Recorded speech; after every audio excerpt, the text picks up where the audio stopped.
secret agent dog has given up on his napping planning, and now he is just going to wait for dinner. And that might take a while.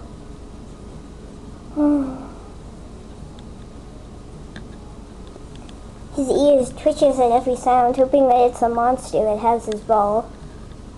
He thinks it's a monster. He has no idea what has his ball.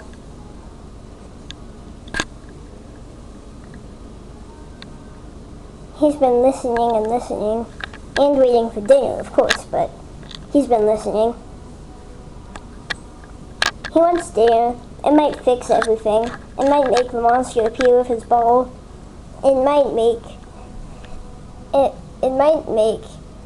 him have enough energy to find the monster and then eat it and then get his ball back. It might give him every ball in the world so he doesn't have to worry about the one that he lost. It might fix all of his problems, or his only problem, that is.